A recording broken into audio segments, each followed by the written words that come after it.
or Shanzu, I do call her Shanzu, confirmed that there is more than enough in the store for the people of Migori. And so if in any case you go to a medical facility na mtu akwambia hakuna dawa, you should report that medical practitioner, because she confirmed that there is more than enough for the people of Migori County, and the store is still full. They're still distributing medicine across the county.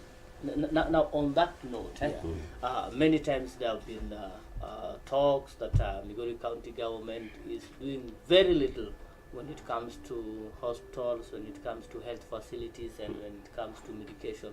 And there has been a lot of lamentation. But yesterday, we did hear and we did see when we talked to the Chief Officer Health, Margaret Chanzu, and she happened to share with us and gave us the records that the government, the county government of Migori, through Dr. Ochila Yako, they secured medicine from from KEMSA, that is worth 30 million Kenyan shillings, and so far they have been distributing the medicines that is from level 3 hospitals, level 2 and level 1, and they are done with Rongo, and there's still a lot more that is in the store. And I remember she said that there's also a partnership that is going on between the county government of Migori and Luala, and they expect to get more of the medicines so that people be taken care of. And they also urged, if I remember vividly, the facilities to take good care of the medicines, not just misuse, because they'll be accountable on how the drugs are used. Yeah, you know, most of the time what these people do, they steal the medicine, then they sell them outside. So once you see a doctor referring you to a specific chemist, then just know that maybe there's a medicine he took from the hospital to his facility, his private facility. So what they said is that they are very keen, and they are watching all the medical facilities or other health facilities, and they will ensure that each and every medicine is accounted for. And we hope that they have put enough mechanism to deal with that. Yeah, just on that matter, Mr. Dave, let me bring Mr. Dave briefly to help us understand. You see, many people have been saying that Migori County government is very reluctant when it comes to medicine and medical facilities. What is your take on this step that we have seen the county government taking, and ensuring that there is medicine across all the medical facilities in Migori County? What I can say from the statistics in the past, drugs will be brought, and we'll have a lot of restrictions on the usage, but the monitoring technique is very poor. You'll find today they're saying we have a lot, then after 2-3 months you go to the facilities, you'll find there are no drugs. And that is what will bring what your co-presenter has said, being referred to go to private or specific locations to get the same drugs. And by an extension, you'll find that some of the drugs that are marked, I don't know whether they are marked GOK, like they used to be in the past, you'll get them in the shops. So that is the challenge.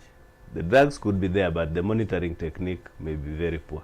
But in terms of a step moving forward to ensure that the health facilities are taken care of, people who complain lack of medicine. We just need to enlighten the community and the stakeholders on what is to be done.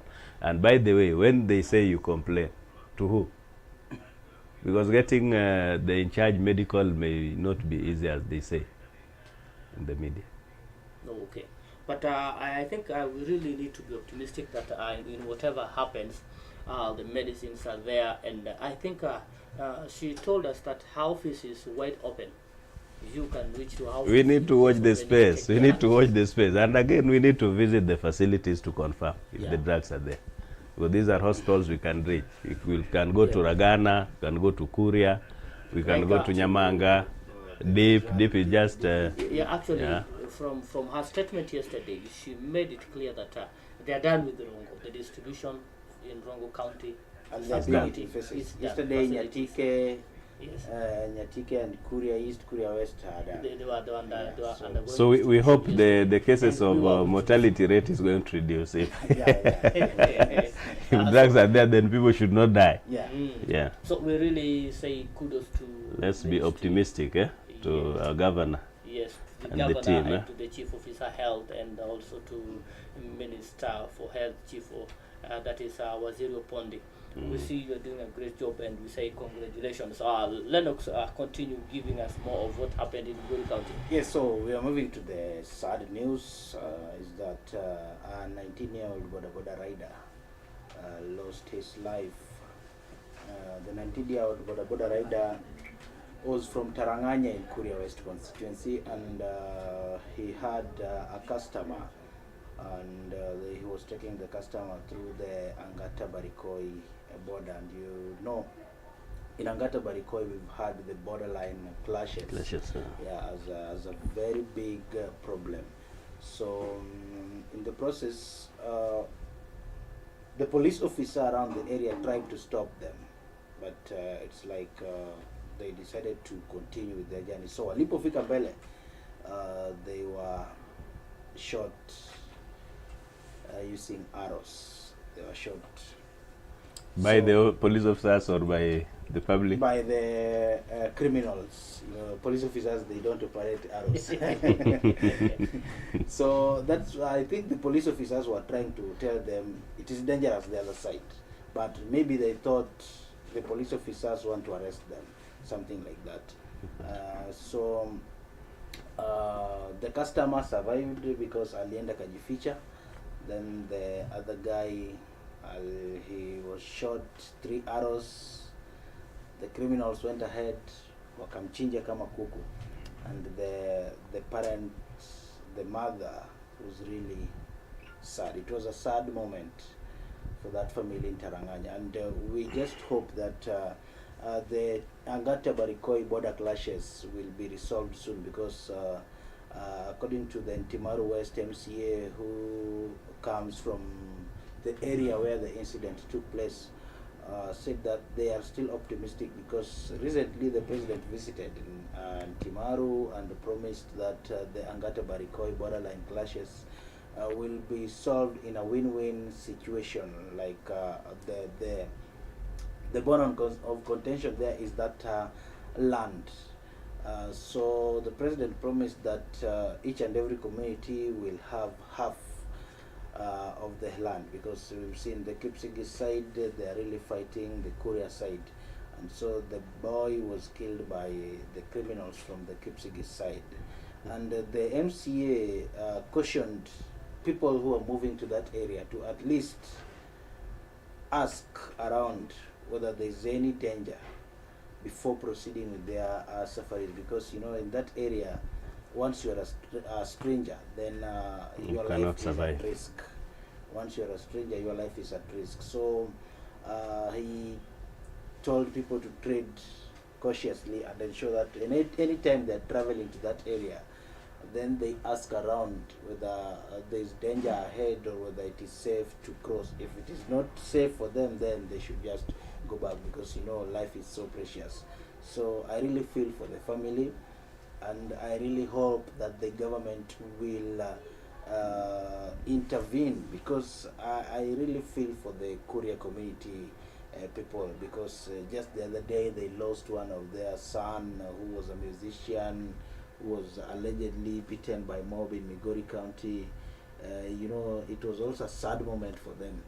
And well, given that the Angata Barikoi borderline clashes is also ongoing, it is a very, very dangerous thing, because maybe they might decide to revenge, you know, and we don't want such like things to be happening in the country. So maybe the president and the Ministry of Interior should sit down with the elders, because you know, I know people listen to elders.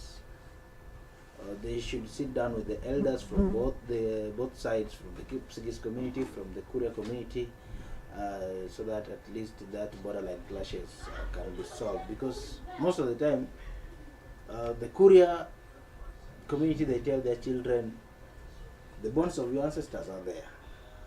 Wanalala hapo, waliuawa hapo. That land is ours. The Kipsigis side too, they're telling their children, that land is ours, we need it.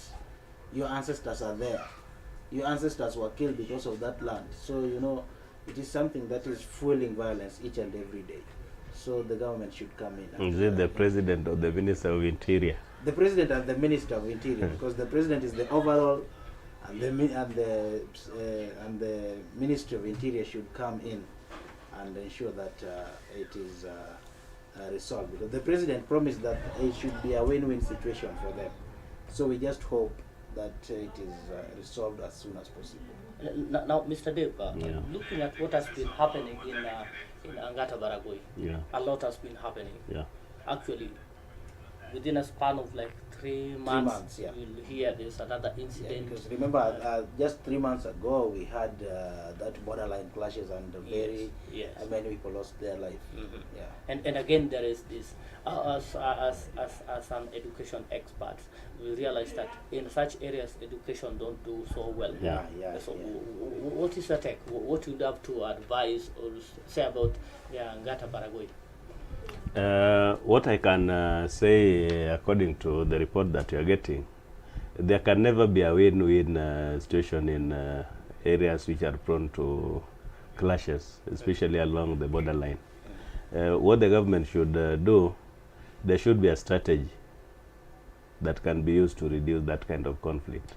Because when you say you divide that piece of land into half-half, who will have it? Who will have the half, and who will get the half? Because you see, land without the title deed, you know, title deed is the main issue there. So if the president said that, and you know, we at times we don't need to take some political utterances very seriously. The government need to come up with a strategy. People need to be sensitized. You know, it's not just telling people we'll divide the land to you, but there should be a way in which these people should be made to understand that the war is affecting them, and therefore something needs to be done. Not just necessarily telling the people that we'll divide this land into two and you'll take half. And you know, even if they take half, there will still be a challenge of the exact border. The problem that is affecting people in Fangano, the Ugandans and the Kenyans, the borderline is a problem everywhere. So maybe people can be educated, because I think education has a lot of power in doing everything. Remember, in such cases, learners will be affected, because when people are fighting, they cannot go to school. Even if you come up with, we call them there's temporary schools where learners can go. It is still a challenge. So when people are fighting, learners will not go to school, and in a community where people have not gone to school, remember that community will still be behind in terms of everything. What of a situation whereby this is just a thought? What if the government decide to take that piece of land? Now it belongs to the government, and the government does operations. Will it be able, in a way, to solve the situation? That can be a better strategy. The government possessing the land, so it will not belong to anybody, either of the communities. But remember, you know, in most cases, what we've seen happen in different parts of our country, politicians could be involved. They could be part of the deal. So how will the government take the land? It's actually true, because we saw a politician from the other side supporting their community, fueling the community members. The community members to begin the violence, just because there was a meeting. They just saw there was a security meeting there, and it just fueled. And we saw the politician in the forefront, and even shouting at police, security officials, or security personnel. So what you're saying might be and again, what we should not forget to remember, we understand the history of our communities. It could be a business to some people. So when people fight, there are people gaining and there are people losing.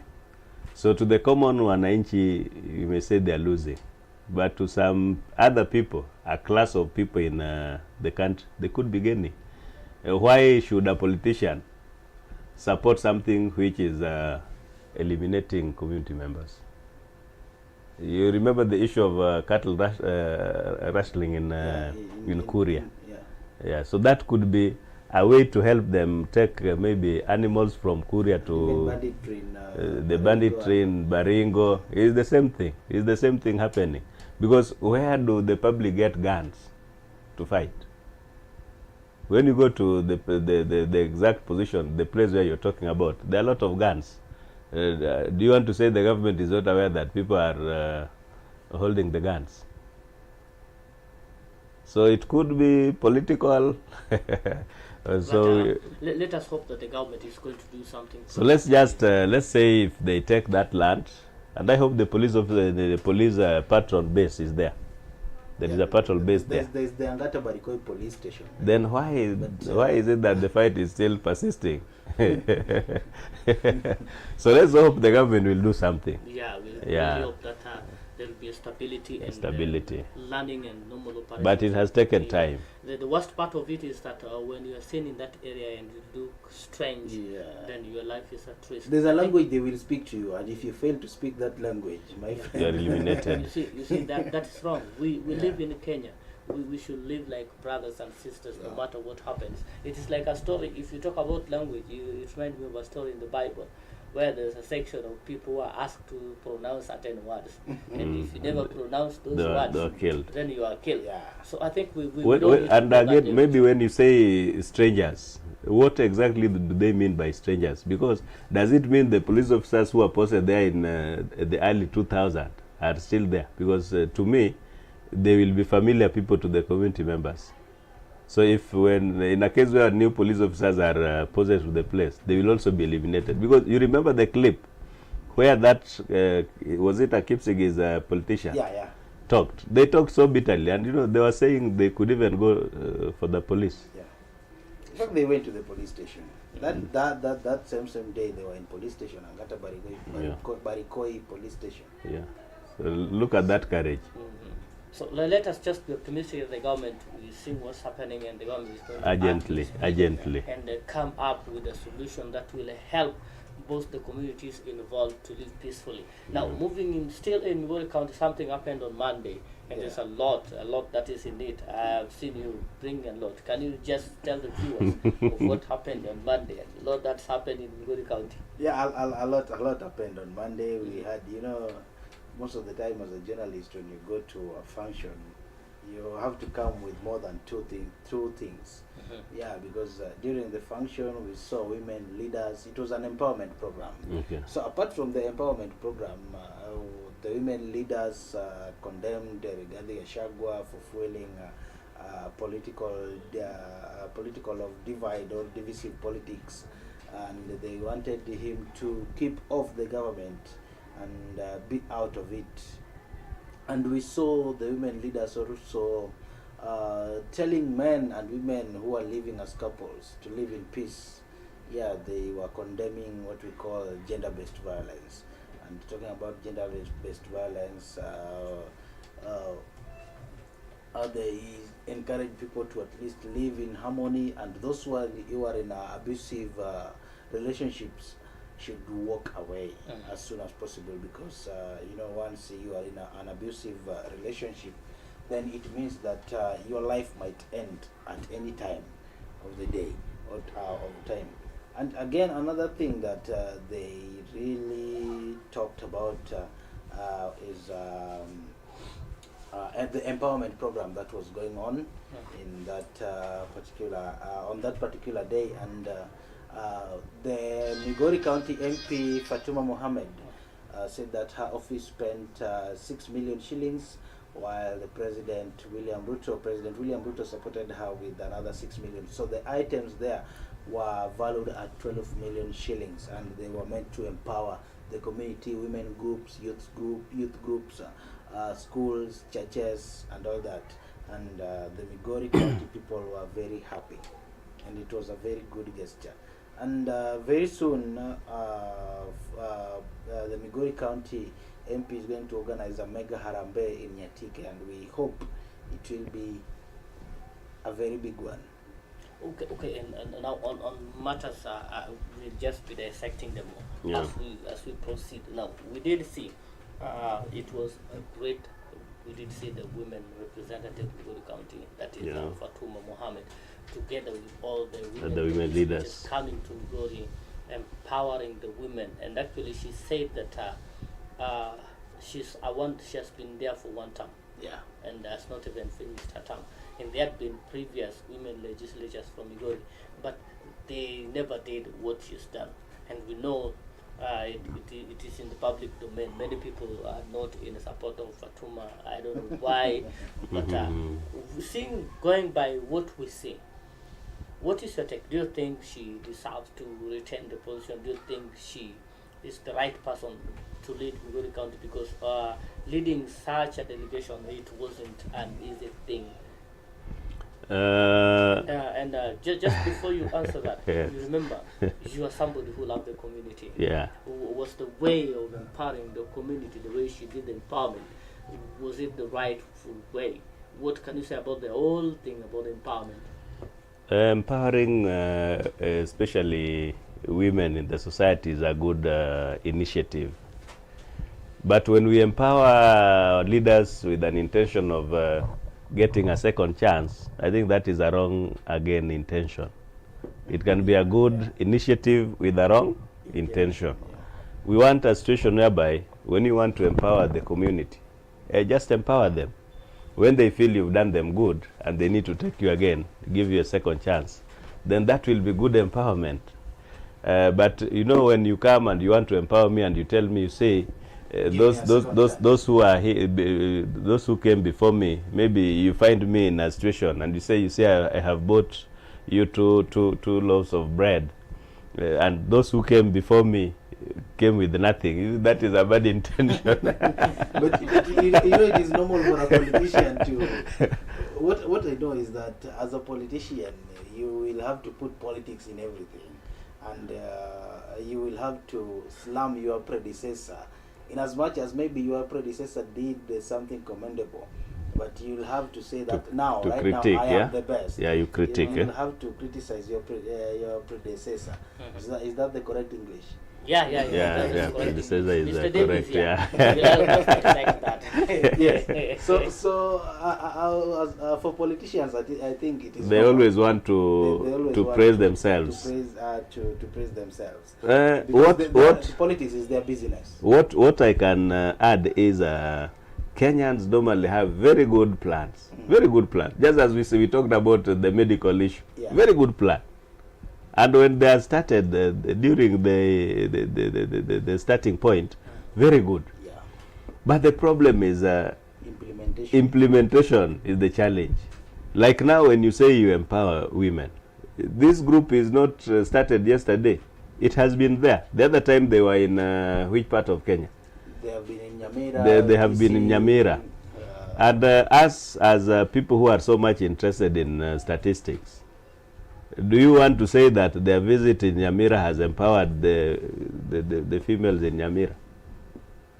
Or is just a matter of lobbying for funds, and once funds are given, they forget about it until the next time when they meet again? Do they have a program on how whatever they've given to empower the community is made good use of?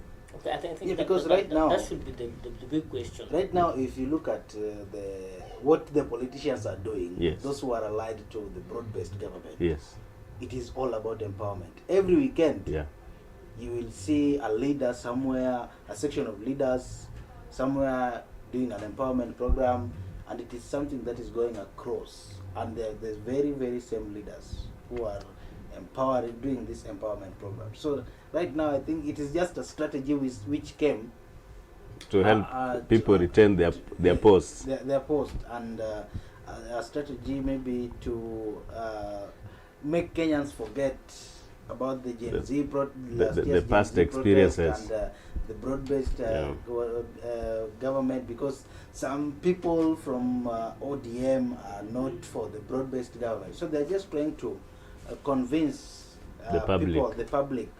Because if you look at the amount of money they spend, is even more than their salary. There's some mtu analeta 2 million, but if you look at his salary, is less than that. You say that Fatuma Mohammed is not our best in Migori County. Tell me what she has done. The empowerment before these women came. Just give me 2 examples. Just give me, you people are journalists and you work alone. You work alone. Just give me, you know. We have seen Fatuma. Just give me, okay. Let us narrow it to Ruba Ragana. Just give me 2 students empowered by Fatuma Mohammed through bursaries. Just 2. You know, Or even 1. I may not get into details. Because when you look at a place like Nyangubo village, it's a place that has always been known for taking a lot of drugs. We have so many Form 4 dropouts in Nyangubo and Oruba area, bring a lot of insecurity in town. These are people who can be taken even to the polytechnics around and the other institutions around. You know, what do they mean by empowering the community? You empower communities by giving them handouts. Or by initiating projects that can make them survive on their own. So for me, as an educationist and as an expert in some areas, I cannot support empowerment toward the direction of coming and giving people a lot of money. Because by the end of it all, the people you give money may not even be from that community. Yeah. Like now you talk about empowerment. You talk about a lot of things have been given out. Yeah. Narrow it down to Oruba here. Narrow it down to town here. Tell me somebody you know who received the support. Just one. When you talk about that, actually from what we witnessed, yes. Did you see people you know? We may not be able to. Did you go to a place, you find people are getting empowered, and you can point that this is Otieno, this is Otieno from this. So you see that that is now the challenge. You know, when you, and they may not be from Nyatik, because there are some challenges that or even Kuria. You know, Migori is a cosmopolitan town. We have very serious things happening, some of which, as a researcher, we'll do some documentation. Are you aware that even in the Ministry of Education, the Kenyan government is educating Tanzanian children using the government capitation? Are you aware about that? And that is the question. I believe one day when we get time, we'll talk about it. When you go to Sirare and you just sit there during lunch break and in the evening, you'll see Tanzanians are crossing the border to come and learn in Kenyan schools. I've seen that. And the officers are just silent. Something that cannot happen.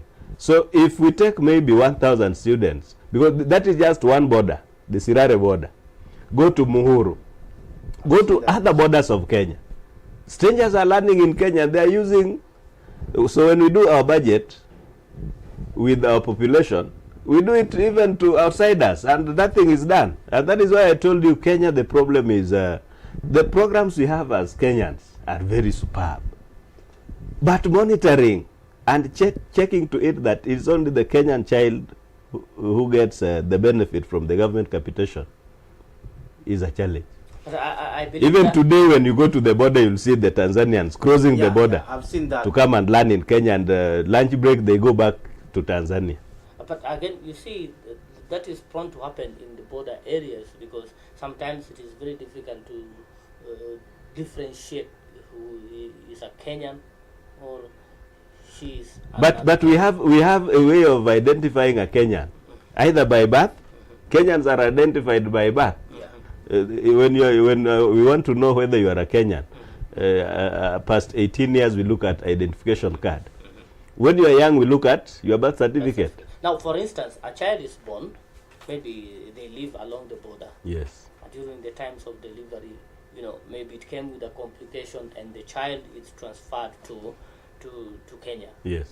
And the child is delivered in Kenya, and the child actually happens to get birth certificate from Kenya indicating that the child is born in Kenya, the child is a Kenyan, although the parents live across. That is a fair situation. You see, such but look at this situation whereby still remain the child is a Kenyan.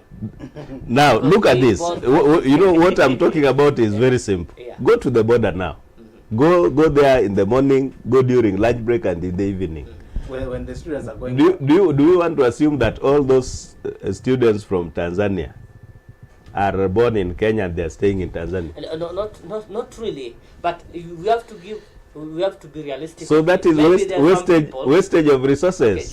Wastage of resources. You are right. Wastage of resources. You're right, but look at it. Look at what happened recently, whereby the government allocated very little amounts to schools. Okay, we're getting to that. I don't want us to get so much into Okay, that. But, okay. Let me give Lennox for that to wind up. But before you wind up, Yes. during the event that took place on Monday, we realized a lot. It was a good initiative, but maybe with a bad intention. No, not really bad intention. It was a good initiative. Yes. Everything was. Let us wait and see the empowerment. And we learned that the women legislatures, the ladies legislatures who are not married were out. When they were out, they were already dishing themselves to the community. I have very young girls who are not able to meet the educational cost. Are you able to connect them? Okay. Because that is real empowerment. Now, on a different. We need to talk to Fatuma Mohammed. That was on a light note. We need to talk. We need to talk to some of our leaders. I want you to listen to Yes. this. What happened? Yes. There are women or ladies legislatures. Yes. Those who are not married. Yeah. The legislatures who are not married and they're ladies and they were outside there and they were saying. Let me ask you something. You said they're saying that couples to stay. There is something that you said, couples to stay peacefully. Peacefully. Yeah. Now, how is it possible to advise? How can someone who is single advise someone who is married? No, not all of them were single. Not all of them. But some of them. Yeah, You said some of them were not. You cannot. The good thing in that event is that Yes. those who are single, who claim to be single, never gave advice about. Don't say claim because they say they are single. They never talked about the GBV, Yes. the gender-based violence. Yeah. So what we need to do? We need to be role model leaders. Yeah, When you tell people to do something, you start by yourself. yeah. Yeah, because you see, these people are not from outside our country. We know them. We understand. Okay, I don't say that our leaders don't behave well, but let them talk about what they do or what they are able to do. Okay. I think that will make our young girls to copy, because when you tell people stay and when you find their challenges, quit. Is it an indication that quit and you will be like us? So let us just give it. Maybe we need to give it. What really amused me there is that all the legislatures who are unmarried were there. Never talked. They never talked about gender-based violence, but when it comes to the point of marriage, it is like they were dishing themselves. I'm not married. I'm here. Who wants my contact? And this had been seen severally. And Fatuma was kind of told that you had gotten a man. Fatuma was also saying that I do not have. Yes, Fatuma. She had a man from those jobs. And even the mother defended her. That she has. Fatuma's mother defended her. And, actually, she said Fatuma cannot be married by every person. Whoever feels. The mother talked that day that way. Yes, the mother was in the bed, and whoever feels the right man. And follow the right channel and but come home. Mr. Isaiah, we know very well that when you are seducing a lady whom you meet and tells you I'm here for you, that's a lady you can never marry. That's a red flag. That's a red flag. That's a red flag. And what is it that is making them not to be married? That's a question for another day. That's a question for another day. I don't know whether you have something for Actually, that was just on a light note. Yeah. Just to, but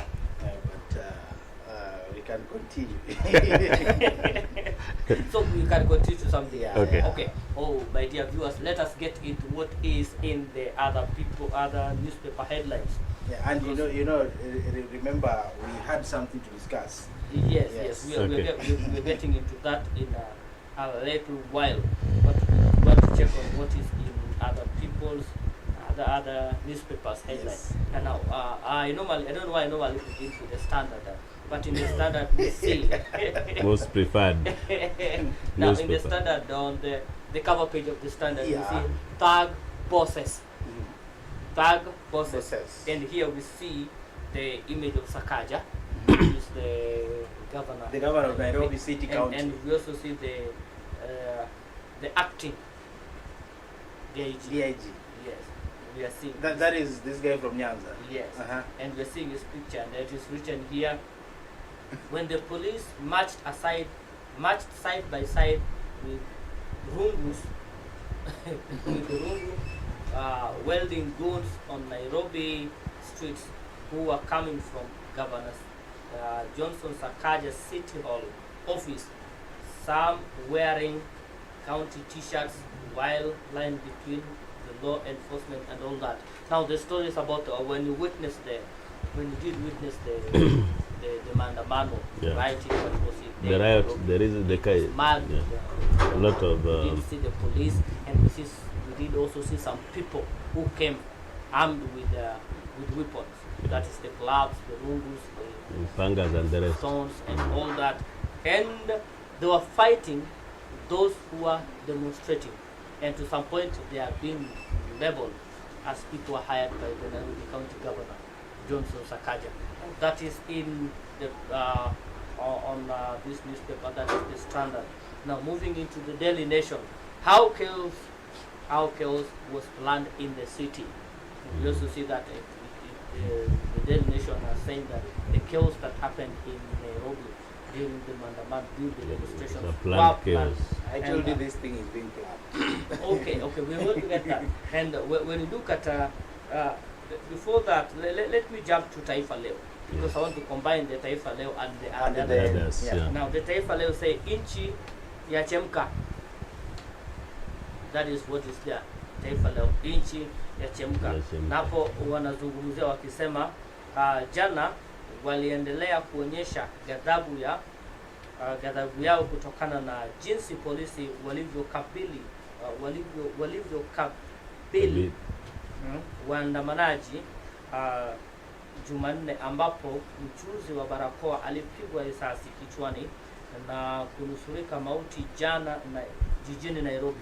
Viongozi wa kidini, chama cha mawakili nchini LSK na Wakenya wa kawaida walikosoa polisi kushirikiana na magenge kushambulia wakazi wa jiji. So tunaona ya kwamba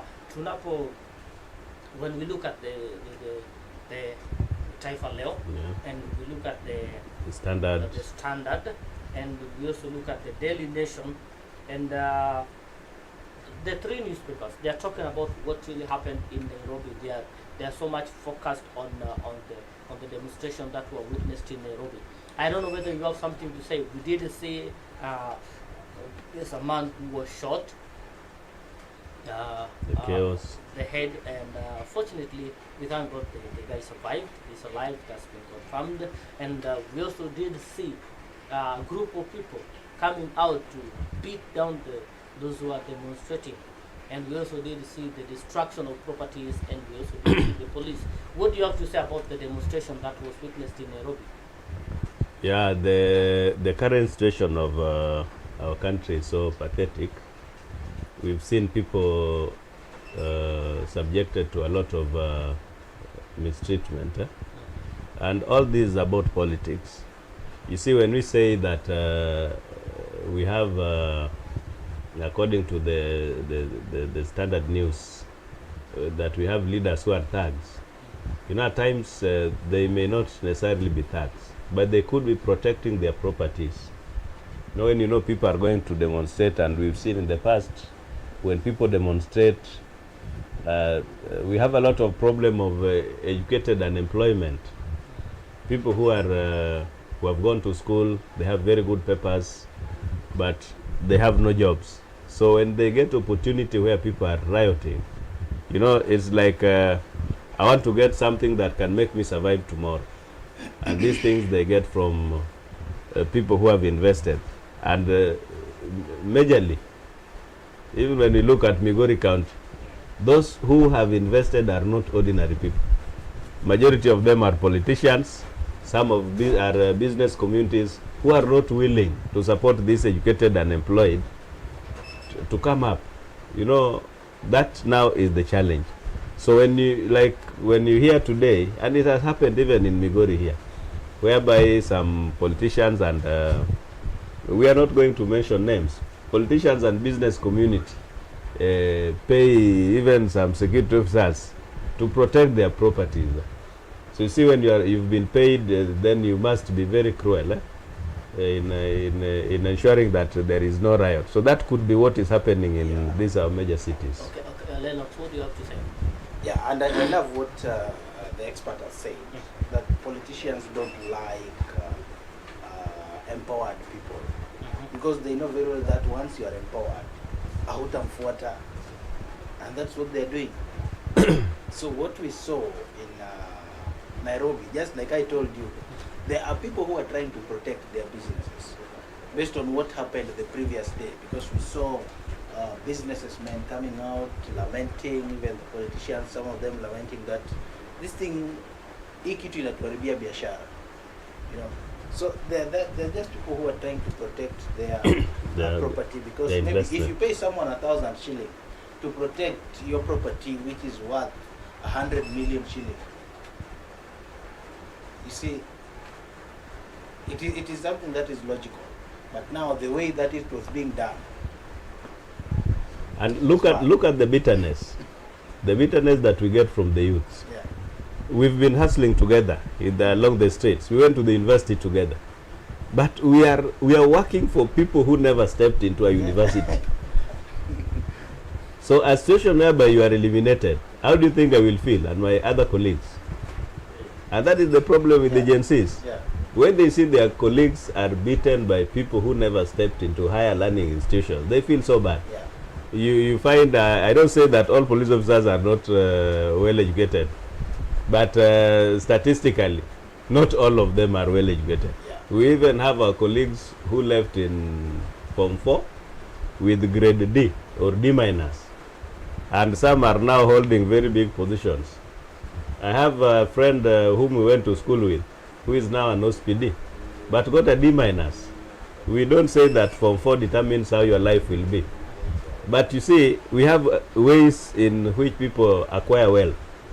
But just to narrow it down, when I see my colleague whom we have suffered with at the university mistreated by maybe the security personnel or even killed, the way recently Ojwang was butchered, you can't feel good. Eh? Okay. Yes.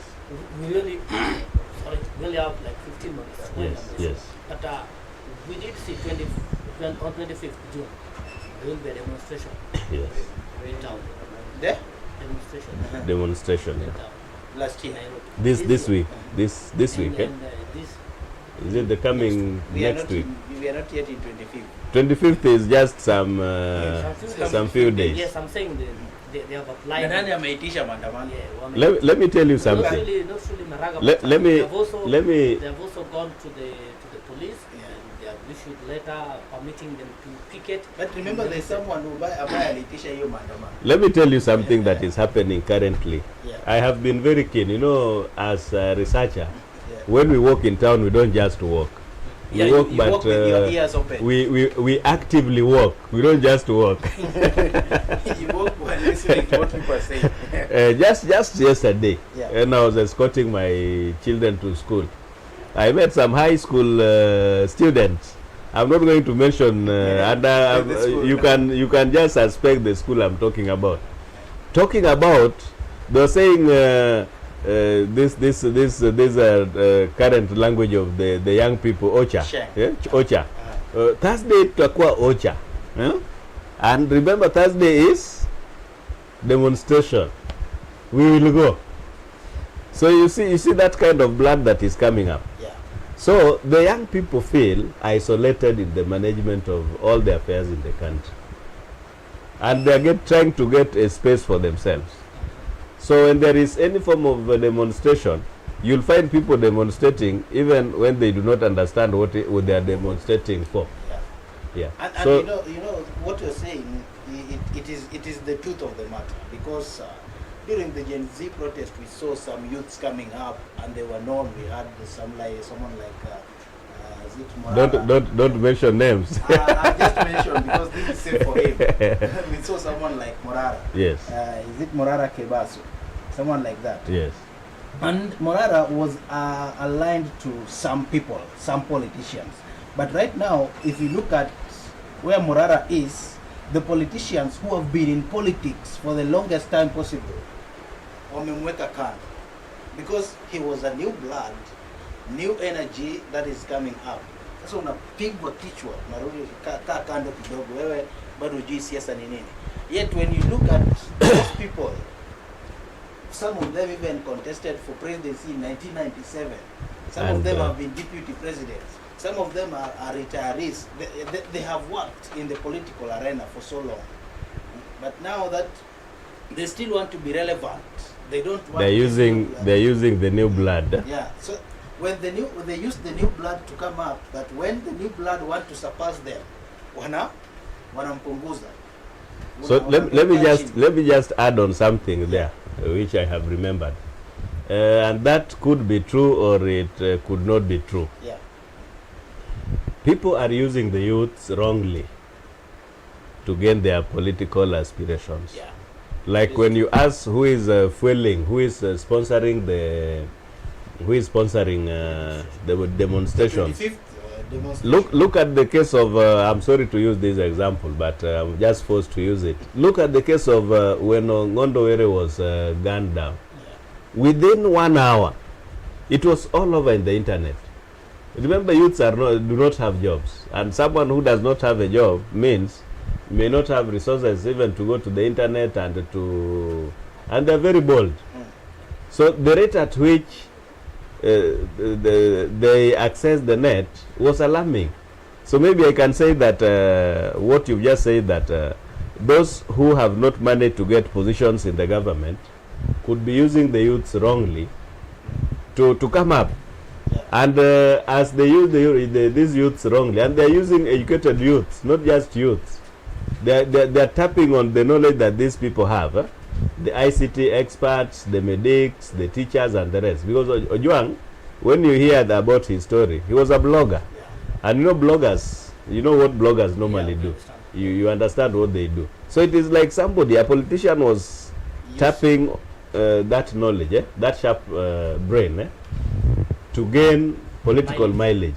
And that could be witnessed in 2027. Let's wait and see. Yeah. Okay. Now, because of the interest of time, I'm just going to read on what we have on the other newspaper headlines. Then we move with speed to wind up this. Looking to the other newspaper, that is the Star. We do not look at the Star newspaper. Now, if you look at the Star newspaper, what you will see there is why Raila team is no longer at ease. That's the headline from the Star newspaper. You can grab your copy and check on that. And also we see People Daily, Business Daily, Equity Bank, Cooperative Bank, and NCBA hold 1.75 trillion land collateral. That's also there when it comes to business matters. And also People Daily newspaper, the newspaper that we have been looking at, the newspaper that we do review on, that is the cover story is IPOA order. Noose tightens on top cops. You can also grab a copy and read much of that story. But let us change gears now. Yes. We're changing gears to why Mr. Davis is here. In case you didn't know, Mr. Davis is an expert, he's a researcher, he's an educationist, he's somebody who has well-versed knowledge when it comes to education. He's a curriculum design professional, and he holds a lot of profile that we don't want to get into. But now, we call him here to help us understand CBC, CBA, and CBE. Please help us understand. That's all. Maybe when we start, when we look at the education system, people are so much, can I say, confused. Or they have very little understanding. Yeah, so you hear parents are talking about the CBC. Some parents are talking about the CBE, the KIPSEA, the KIJISEA, the KCBE. So people are confused. They say, no, this is a very bad system of education. We don't know what our children will do next. But this is the position. Yeah. We are running a CBE kind of system of education. Yes. And this is what CBE, the competency-based education. Yeah. This is now we need to understand it better. Yeah. From that perspective, that the Kenyan government is currently running the competency-based education system. So what is this CBE? What is the difference between? What is this CBE and the CBC and the CBA and the rest? Now, when you talk about competency-based education, is like a father housing the children. CBE composes of is composed of the CBC, the CBE, CBC. Then we have something that we are calling the CBA, and then we have another one which maybe you may not know. We are calling the competency-based teacher education. The three. So I've said the first one is the CBC. This system of education houses the CBC, competency-based curriculum. Then it houses the competency-based assessment. And then that is the CBA. And then the last one, competency-based teacher education. Now, I want to explain the three. The curriculum that we are using is the CBC curriculum. And it is designed by the Kenya Institute of Kenya Institute of Curriculum Development, a body in Kenya that is in charge of the KICD, in charge of coming up with the design. Design is the syllabus. You know, we used to call it syllabus. And syllabus is just like, syllabus is a guide on what learners are expected to go through in the education system. So, CBC, the curriculum, designed by the KICD, and it guides learners on what they are supposed to learn in school. And remember, we are saying, what is it that they are supposed to learn? They are supposed to learn the competencies, and we have core competencies in education that learners currently are going through. Some of these core competencies are 7 in number. Maybe when we get another day, we can explain now what are these core competencies. Maybe name 3 or 4. Yeah, one of them is collaboration, communication and collaboration. We want our learners to know how they can collaborate and collaborate. And create network. Okay. Yeah. Okay. So when we are able to create networks, we are able to tap all the useful resources that will help us to develop as a people. And they are not only collaborating.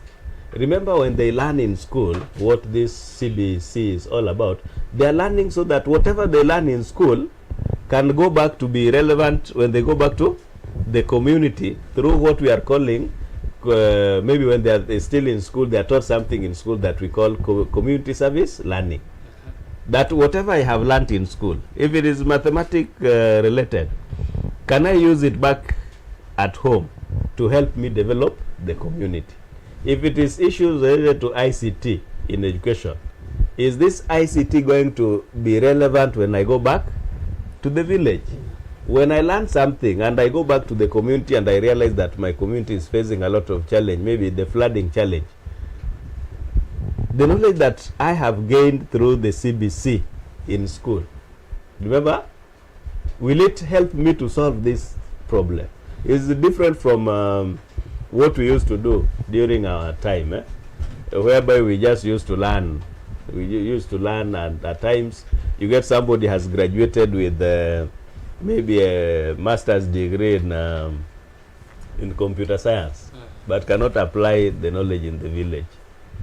Yeah, Just so want to a lot of visit. you want to be you just get knowledge theoretically, but this knowledge cannot be changed, applied in real life situations. Real life situations, what we are calling in CBC, in the authentic task, authentic, what they are able to do in the village to help the village also to grow. So CBC is again designed in such a manner that it focuses on the learner.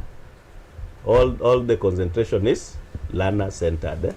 So we want to tap on their experiences, and again we are focusing on what after learning, what will be the outcome, what will be the result of what they have learned.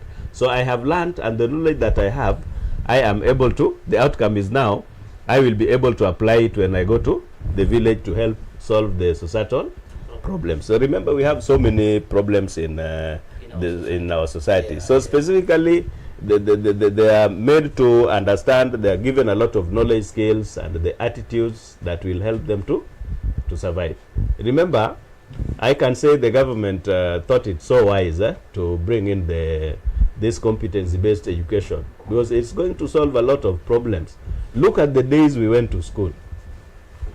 Maybe I can give an example. Yeah. During our time, you're walking along the road, the way, and you meet someone who is older, an elderly person, and you are the two of you. You give way. Yeah. But a child, why this thing had to be changed? Currently, it reached a point whereby you find very young learners on the way, and they're not even bothered an adult is passing. So you see, it means there is something that is fading away. So we wanted now to come up with a system that could bring back the values that can make our community to grow, and that is now CBC. Then when we talk about the CBA, yeah, competency-based assessment. Competency-based assessment, we have taken our learners through the teachings, through the competencies, critical thinking and problem solving as one of the core competencies that they are made to. Remember, we are talking about critical thinking and problem solving as a core competency that is taught in CBC. Why? And the community critical thinking as a unit in the university. Yes, it is now taught at this low level of learning. Why critical thinking? Look at the current community. It is faced, they are faced with a lot of challenges. We have so many problems that if they are not very critical in looking at them, they cannot survive. So this one is developed from the very low levels here, so that when they grow, they are able to come up with solutions to the